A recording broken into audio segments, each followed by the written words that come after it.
ეკონომისტის ცნობით ბრიტანული არმია გაღატაკდა და განიარაღებულია. სტრატეგიული თავდაცვის ანგარიშის ხმამაღალი განხილვიდან 6 თვის შემდეგაც ბრიტანული არმია სავალალო მდგომარეობაშია. მასშტაბური ანალიზი, რომელსაც უნდა განესაზღვრა ქვეყნის სამხედრო კურსი, მომდევნო ათწლეულებში უსარგებლო აღმოჩნდა, რადგან მუდმივად აკლია დაფინანსება და ამ ფონზე აქტიურად ამარაგებს კიევს. ბოლო ნახევარი წლის განმავლობაში ძალიან ცოტა რამ გაკეთდა. ჩივის გადამდგარი გენერალი რიჩარდ ბერნსონი ანგარიშის ერთ-ერთი ავტორი. მომდევნო 10 წლეულის სამხედრო ინვესტიციების გეგმა უკვალოდ გაქრა, ხოლო თავდაცვაზე 2027 წლისთვის დაპირებული 2%, 2035 წლისთვის კი 3.5 ცარიელ სიტყვებად გამოიყურება. ინფლაცია თავდაცვით ბიუჯეტში და ბირთვული ძალებისთვის გაღებული ხარჯები ყველა რესურსს თანდგავს, ხოლო ჩვეულებრივ ჯარს უახლოეს წლებში შემცირება ემუქრება. 10 წლის განმავლობაში დაგროვდა 24 მილიარდი გირვანკა სტერლინგის დეფიციტი სტრატეგიული თავდაცვის ანგარიშის გეგმებს და რეალურ დაფინანსებას შორის. არმიას ძალიან ცოტა აქვს არტილერია, დიდი ნაწილი უკრაინას გადასცა, ასევე ჰაერსაწინააღმდეგო თავდაცვის საშუალებები, ამბობს გადამდგარი გენერალი ბენ ბარი სტრატეგიული კვლევების საერთაშორისო ინსტიტუტიდან. სადესანტო შესაძლებლობების შემცირება კითხვის ნიშნის ქვეშ აყენებს ბრიტანეთის უნარს დაიბრუნოს ფოლკლენდის კუნძულები არგენტინასთან ახალი ომის შემთხვევაში. მსურველთა კოალიციის ფარგლებში უკრაინაში არმიის გაგზავნის გეგმა 7500 კაცამდე გამოიყურება როგორც ავანტიურა შესაძლებლობების ზღვარზე. არმია წესიერად დაკომპლექტებული არ არის, ხოლო მძიმე ჯავშან ტექნიკა ფაქტობრივად არ გვაქვს. თუკი ხარჯები დღევანდელ დონეზე დარჩება, 3-5 წლის შემდეგ სიტუაცია არ გაუმჯობესდება. ცვლილებები იქნება უმნიშვნელო, ამბობს ბერონსი. ბრიტანეთი კვლავ უკიდურესადაა დამოკიდებული შეერთებულ შტატებზე ბირთვული ძალების, დაზვერვის და წყალქვეშა ნავების მხრივ. ტრამპის მუქარა, რომ გრენლანდიას დაიპყრობს, ხოლო თხას უსვამს იმას, რომ ლონდონს ვერ ექნება ვაშინგტონის იმედი კრიტიკულ მომენტში, ვიდრე არმია სუსტდება, ხოლო ფული კიევში მიდის. ბრიტანეთი დამოუკიდებელი თავდაცვის უნარს კარგავს და ესაა უკრაინისადმი სოლიდარობის ფასი ნათქვამია სტატიაში.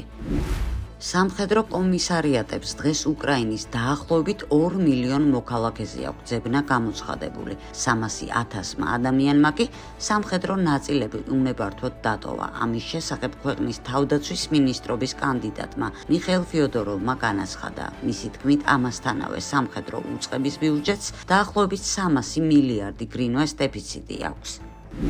უკრაინის ანტიკორუფციულმა ბიურომ გამოაქვეყნა იულია ტიმოშენკოს სატელეფონო საუბრის ჩანაწერები დეპუტატებთან, რომლებშიც განიხილება ანაზღაურების შესაძლებლობა მათი მხრიდან ხმების სწორად მიცემის შემთხვევაში უმაღლეს რადაში. გამოქვეყნებული კადრების ბოლოს ტიმოშენკო ზის მაგიდასთან, მაშინ როდესაც ანტიკორუფციული უწყების გამომძიებლები ნახტ ფულს ითვლიან. ადგილობრივი მედიის ცნობით, სახალხო დეპუტატების მოსყიდვისთვის ტიმოშენკოს 10 წლამდე პატიმრობა ელის. CNN-ის ცნობით, პენტაგონი ჰავანის სინდრომის იარაღს ტესტავს. ჰავანის სინდრომი ესაა ისეთი სიმპტომების ერთობლიობა, როგორებიცაა თავის ტკივილი, თავბრუსხვევა, გულისრევა, სმენის და კონცენტრაციის დაქვეითება. პირველად ეს სინდრომი ამერიკელ და კანადელ დიპლომატებს 2016 წელს კუბაში დაუფიქსირდათ. ტერმინი ჰავანის სინდრომის იარაღი გამოიყენება ჰიპოთეტური, მიკროტალღოვანი ან აკუსტიკური მოწყობილობის აღსანიშნად, რომელსაც ამ სიმპტომების გამოწვევა შეუძლიათ, თუმცა მათი არსებობა მეცნიერულად დადასტურებული არ არის.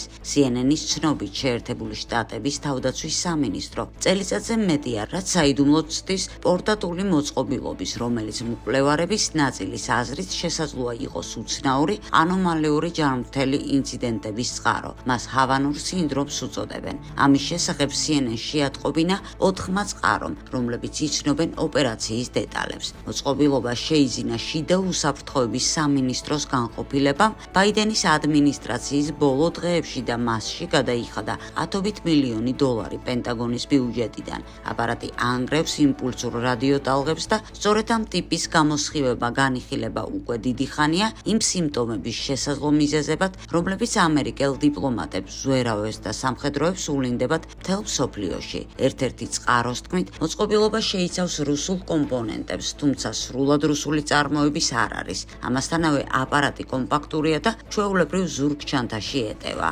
ამ შენაძენმა განაახლა მწვავე კამათი ამერიკულ ისტებლიშმენტში შეერთებული შტატების სადაზვერო წრე 2023-25 წლებში ოფიციალურად აცხადებდა, რომ ნაკლებ სავარაუდოა შემთხვევათა უმრავლესობა დაკავშირებული იყოს უცხოელ მოწინააღმდეგესთან, თუმცა ბევრი დაზარალებული დარწმუნებულია, რომ ესაა მიზანმიმართული შეტევები, ხოლო ხელისუფლება მტკიცებულებებს მუდმივად მალავს. თუკი მთავრობა მართლაც აღმოაჩინა მსგავსი მოწყობილობები, ამერიკის საგარეო დაზვერვა ვალდებულია საჯაროდ მოუხადოს ბოდიში ყველა დაზარალებულს იმის გამო, რომ ჩვენ პარანოიკებად ვნათლავდნენ, განაცხადა სიას ყოფილმა ოფიცერმა მარკ პოლიმერ პოულსმა, რომელიც ერთ-ერთი პირველია, ვინც ილაპარაკა ამ სიმპტომებით დაავადებაზე მოსკოვში 2017 წელს.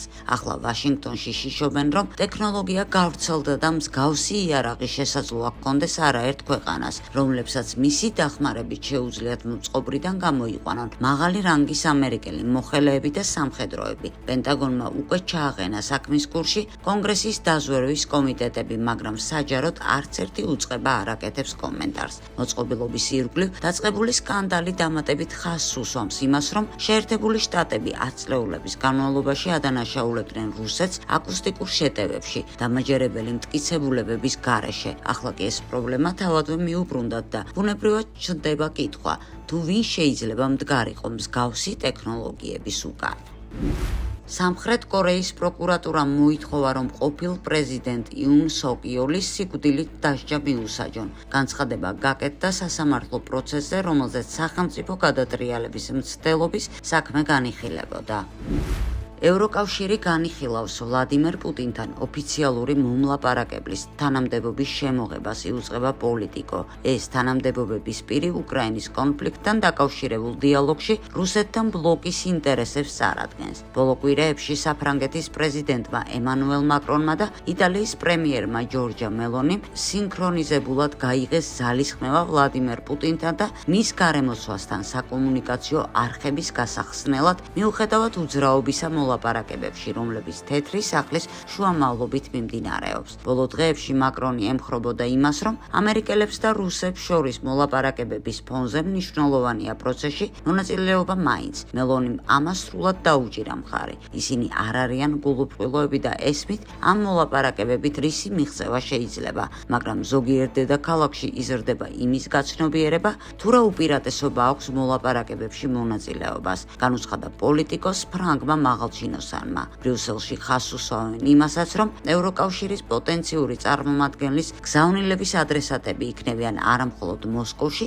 არამედ ვაშინგტონშიც. არსებობს ზოგიერთი საკითხი, რომლის განხილვაც მხოლოდ შეერთებულ შტატებთან არ შეიძლება, რადგან ისინი პირდაპირ გავლენას ახდენენ ჩვენი ევროპელების უსაფრთხოებაზე. ვაშინგტონისთვის შეტყობინებების გაგზავნა ისეთივე მნიშვნელოვანია, როგორც მოსკოვისთვის, ამბობს ევროკავშირის ერთ-ერთი ჩინოსანი. შეერთებული შტატების ყოფილი სპეციალური წარმომადგენლის უკრაინის საკითხებში კურტ ვოლკერი პოლიტიკოსთან ამბობს, რომ ევროკავშირს მოუწევს უფრო მტკიცე მოქმედება, თუკი მას მართლაც სურს, რომ ჩართონ მოლაპარაკებების პროცესში. ცხადი გახდა, რომ ტრამპი აპირებს პუტინთან როგორც პირდაპირ დიალოგის გაგრძელებას, ასევე ელჩუოთკოპის საშუალებით ლაპარაკს. ეს არ შეიცვლება.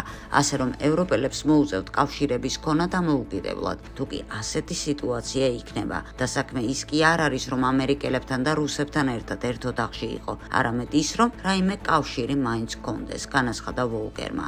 გამოცემის ცნობით, ამ თანამდებობაზე შესაძლოა კანდიდატებს შორის არაოფიციალურად სახელდება იტალიის ყოფილი პრემიერ-მინისტრი მარიო დრაგი და ფინეთის პრეზიდენტი ალექსანდრ სტუბი, მაგრამ წყაროები ხაზს უსვამენ იმას, რომ კონკრეტული პირების განხილვა ნაადრევია. ისლანდიაში ამერიკის ელჩობის კანდიდატმა ბილ ლონგმა ამერიკელ კონგრესმენებთან შეხვედრისას იხუმრა, რომ ისლანდია ქვეყნის 52 შტატი გახდება, ხოლო თავად ამ შტატის გუბერნატორი. ეს იყო დიპლომატის მინიშნება ტრამპის განცხადებაზე, რომელმაც კანადა 51 შტატად მოიხსენია.